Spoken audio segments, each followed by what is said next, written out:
Hi welcome back to my channel. ఈరోజు కథ నువ్వే నా ప్రాణం 7వ భాగాన్ని వినేద్దాం. మిహిరాకు ప్రద్యు పేరు చూడగానే ఒక్క నిమిషం మైండ్ బ్లాక్ అవుతుంది. మిహిరా కోపంగా, వీడు ప్రాజెక్ట్ కోఆర్డినేటర్ అంటే అది కూడా మన బ్యాచ్కి అని వర్ష నవ్వు ఆపుకుంటూ, నువ్వేగా కావాలని ఓవర్ చేసావు, అందుకే ఇలా రివెంజ్ ప్లాన్ చేశాడు అన్నది వర్ష. మిహిరా కోపంగా, ఆహా నేను ఊరుకుంటానని ఎలా అనుకుంటున్నావు, ఇప్పుడే ఆ ప్రొఫెసర్ దగ్గరికి వెళ్ళి మాట్లాడతా అని గట్టిగా అంటుంది. వర్ష మిహిరా తల మీద ఒక్కటి మొటిక్కాయ వేసి, ఏం చెప్తావు నీ తలకాయ గుర్తులేదా, మొన్న క్లాస్లో అడ్డంగా బుక్ అయ్యావు కదా. మిహిరా డౌట్గా ఫేస్ పెట్టి, అయితే దీన్ని అడ్డం పెట్టుకోవడానికి ఇదేమీ ఇండియా కాదుగా, ఏమీ అనడలే, నీ బొంద అలా అనుకోక ఇంకేమి అనుకుంటాడు, కావాలి అంటే వెళ్ళి ట్రై చెయ్యి అని అంటుంది వర్ష. మిహిరా ఆవేశంగా, వెళ్తాను, నాకేమన్నా భయమా అని అంటూ వర్షను స్టాఫ్ రూమ్ దగ్గరకు లాక్కొని వెళ్తుంది. అప్పుడే స్టాఫ్ రూమ్లో నుండి కొంతమంది స్టూడెంట్స్ బయటకు వస్తూ కనిపిస్తారు.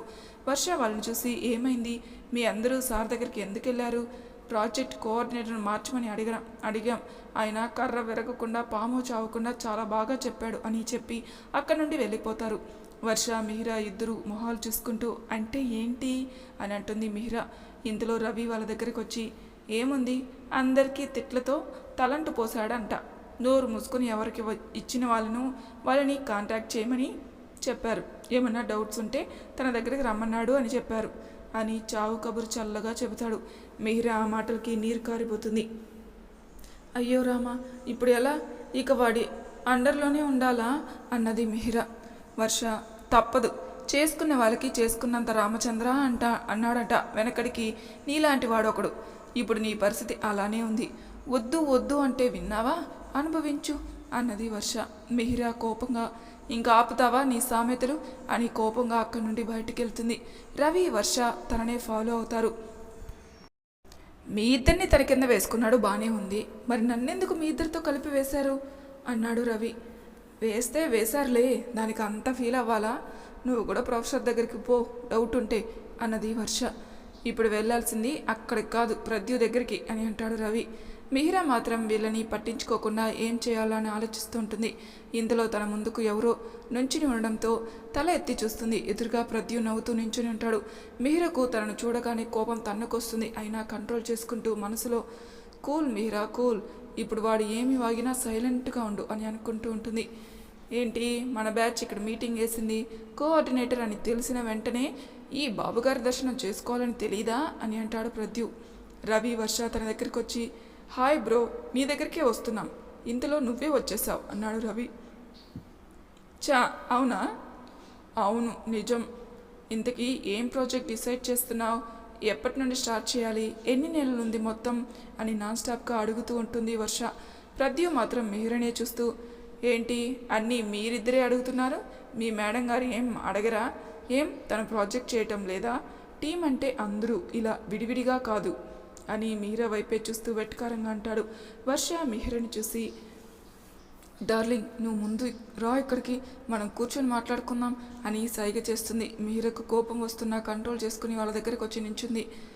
చూడండి, ఇవాళ క్లాసెస్ అయ్యాక షార్ప్ 2కి నా దగ్గరికి వచ్చి ప్రాజెక్ట్ సెలెక్ట్ చేసుకోండి, ఒకవేళ 2కి 2 నిమిషాలు అటు ఇటుగా అయినా నేను ఒప్పుకోను, అర్థమైందా అని చెప్పి స్టైల్గా అక్కడి నుండి వెళ్ళిపోతాడు ప్రద్యు. మిహిరా తను వెళ్ళిన వైపే కోపంగా చూస్తూ ఉంటుంది. ఆఫ్టర్నూన్ 2 అవడంతో వర్ష రవి ప్రద్యు దగ్గరికి వెళ్తారు. మిహిరా లైబ్రరీలో చదువుతూ టైం చూసుకోక ప్రాజెక్ట్ సంగతి సడన్గా గుర్తుకొచ్చి ప్రద్యు దగ్గరికి వెళ్తుంది. కానీ అప్పటికే తను ఒక 10 మినిట్స్ లేట్ అవుతుంది. అప్పటికే రవి వర్ష తమ తమ ప్రాజెక్ట్ సెలెక్ట్ చేసేసుకుని ఉంటారు. మిహిరా వాళ్ళని చూసి, ఏంటి అప్పుడే ప్రాజెక్ట్ సెలెక్షన్ అయిపోయిందా అని అడిగింది. రవి అయితే అయిపోయింది అని అంటూ పేపర్స్ ప్రద్యుకి ఇస్తారు. ప్రద్యు అవి తీసుకుని అక్కడి నుండి బయటికి వెళ్తూ ఉంటాడు.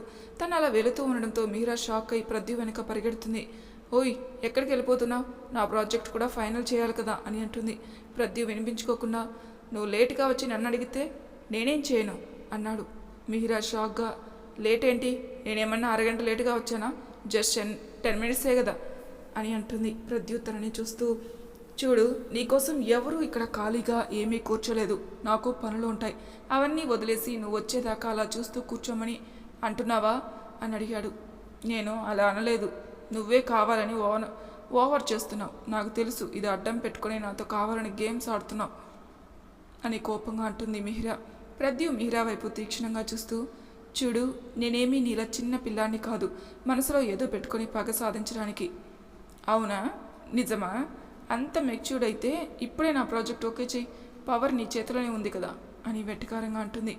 నో వే, ఎందుకంటే ప్రతి దానికి పద్ధతి అనేది ఏడుస్తుంది.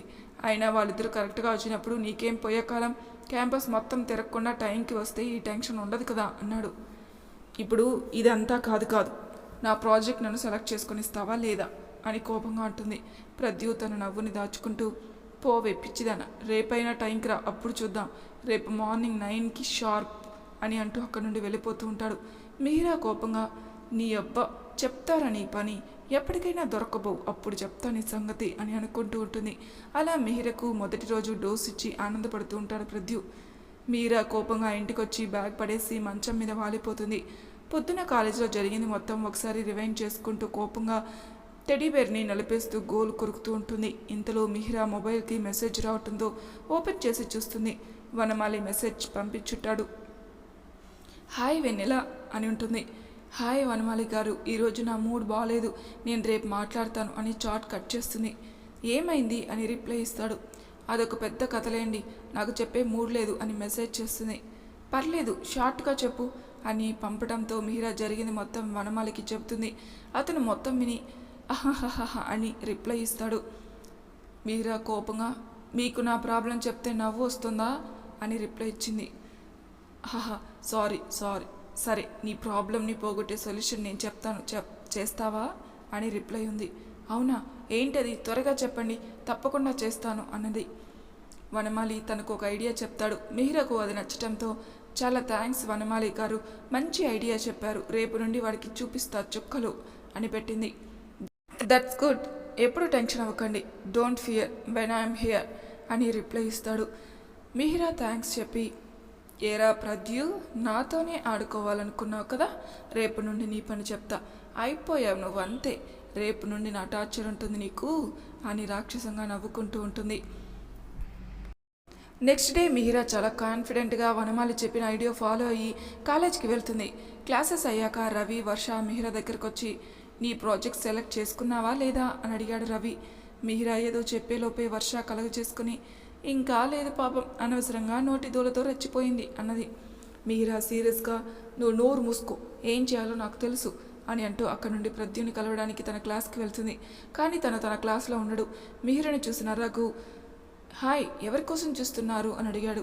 మీ ఫ్రెండ్ ఎక్కడా, నేను ప్రాజెక్ట్ ఫైనల్ చేయాలి అన్నది. 1 సెకండ్ అంటూ ప్రద్యుకు కాల్ చేస్తాడు. విషయం కనుక్కొని ఫోన్ పెట్టేస్తాడు. ఏమన్నాడు మీ ఫ్రెండు అని అడిగింది. అది లైబ్రరీలో ఉన్నాడంట, రమ్మన్నాడు అన్నది అని అన్నాడు రఘు. ఓకే థ్యాంక్స్ అని చెప్పి అక్కడి నుండి లైబ్రరీకి వెళ్తుంది. ప్రద్యు మిహిరాని చూసి కూడా చూడనట్టు బుక్ చదువుతూ ఉంటాడు. మిహిరా ప్రద్యు ఓవర్ యాక్షన్ చూసి, ఆహా ఏం నటిస్తున్నావురా, మహానటులు కూడా నీ ముందు దిగదుడిపే, ఇప్పుడు చూడు ఏం చేస్తానో అని అనుకుంటూ ప్రద్యు ముందు కూర్చుంటుంది. ప్రద్యు ఏమీ మాట్లాడకుండా సైలెంట్గా కూర్చొని ప్రద్యుని చూస్తూ ఉంటుంది. తను ఇంకా మాట్లాడలేదని మిహిరా చిన్నగా, హలో సార్, ప్రద్యు సార్, ఎడిసన్లా బిల్డప్లా ఇచ్చింది చాలు, కానీ ఇంకా ఓవర్ యాక్షన్ ఆపి బుక్లో నుండి తల తీస్తారా అని అంటుంది. ప్రద్యు ఆ మాటలకి షాక్ అవుతాడు. ప్రద్యు మనసులో, ఇదేంటి, నేను దాకా కొంచెం భయపడింది, ఇవాళ అసలు అది కూడా లేదే అని అనుకుంటూ ఉంటాడు. మిహిరా ప్రద్యు మనసు చదివిన దానిలా, ఏంటి ఇవాళ అసలు భయపడట్లేదు ఏంటి అనుకుంటున్నారా, ఎందుకు భయం, ఎవరిని చూసి భయపడాలి, నిన్న, మీకు అంత సీన్ లేదులే కానీ అని అంటూ ఇంకా ఏదో చెప్పబోతుంటే, ఒసే ఏంటి ఆ మాటలు, అసలు సీనియర్స్కి రెస్పెక్ట్ ఇవ్వవా, అందులో నాకు ది గ్రేట్ ప్రద్యుమన్కి ఇవ్వవా, ఒక్కొక్కడు నన్ను చూసి పారిపోతారు, అలాంటిది నువ్వేంటే నాకు ఇలా తగులుకున్నావు అని తల కొట్టుకుంటూ ఉంటాడు. మిహిరా ప్రద్యు అవస్థకు నవ్వుకొని, లేకపోతే ఈ మిహిరతో పెట్టుకుంటావా, అయినా ఈ సామెత నీకు తెలీదా, తాడిని తన్నేవాడు ఒకడుంటే వాడి తలని తన్నేవాడు మరొకడు వస్తాడట, అది నేనే అని తన కాలర్ ఎగరేస్తుంది. ప్రద్యు మిహిరని సీరియస్గా చూసి అక్కడి నుండి లేచి వెళ్ళిపోతాడు. మీరా కూడా ప్రద్యు వెనక ఫాలో అవుతుంది. ఓయ్ మర్యాదగా అడుగుతున్నా, నా ప్రాజెక్ట్ ఫైనల్ చేస్తావా లేదా అని అడిగింది. ప్రద్యు మిహిర మీదకి వెళ్తూ, చెయ్యనే, ఏం చేస్తావు అని తన కళ్ళలోకి చూస్తూ ఉంటాడు. మిహిర కూడా అంతే చూస్తూ, చెయ్యకపోతే ఏం చేస్తానో తెలుసా అని అంటూ ప్రద్యు మీదకి వస్తూ ఉంటుంది. ప్రద్యు అనుమానంగా ఏం చేస్తావు అన్నాడు. ఏం చేస్తానా, కాలేజీ మొత్తానికి నువ్వు నన్ను హెరాస్ చేస్తున్నావని చెప్తా. అప్పుడు ఏమవుతుంది తెలుసా, నిన్ను కాలేజీ నుండి సస్పెండ్ చేస్తారు. ఇప్పటిదాకా నువ్వు చదివింది మొత్తం గంగపాలే అని వేలు చూపించి చెబుతుంది. ప్రద్యు ఆ మాటకి షాక్ అయి అంతే చూస్తూ ఉంటాడు. మీరా ప్రద్యు ముఖం మీద చిటికలు వేసి ఓయ్ ఉన్నావా అని అంటుంది. ప్రద్యు షాక్ నుండి బయటకు వచ్చి వామ్మో నువ్వు అసలు అమ్మాయివేనా, ఇలా మాట్లాడుతున్నావు అన్నాడు ప్రద్యు. లేకపోతే నేను చూసి భయపడి జ్వరం తెచ్చుకుంటారా మరి? రామచంద్ర ప్రభు, ఏమిటి స్వామి ఈ అమ్మాయి, నిన్ను ఫుల్గా ర్యాగింగ్ చేద్దామని తెగ ప్రిపేర్ అయ్యాను కానీ ఏం లాభం, పదండి మేడం గారు వెళ్ళి ప్రాజెక్ట్ చూద్దాం అని అంటాడు. మీరా ఆ మాటలకి అది అలారా దారికి అని అంటూ ప్రద్యుని ఫాలో అవుతుంది. ప్రద్యు ఇంకా చేసేదేమీ లేక తన ప్రాజెక్ట్ని సెలెక్ట్ చేసి ఫైనల్ చేసి ఆ పేపర్ను మీరా చేతిలో పెడతాడు. మీరా నవ్వుకుంటూ పేపర్ చదివి ఒక్కసారిగా షాక్ అవుతుంది. కోపంగా ఇదేంటి అని అడుగుతుంది. ప్రద్యు తన చేతిలోని గోగుల్స్ పెట్టుకుంటూ ప్రాజెక్ట్ ఫైనల్ చేయమన్నావుగా, చేశాను అన్నాడు. ఈ సబ్జెక్ట్ మీద కాదు కదా నేను చెప్పింది అన్నది మిహిరా.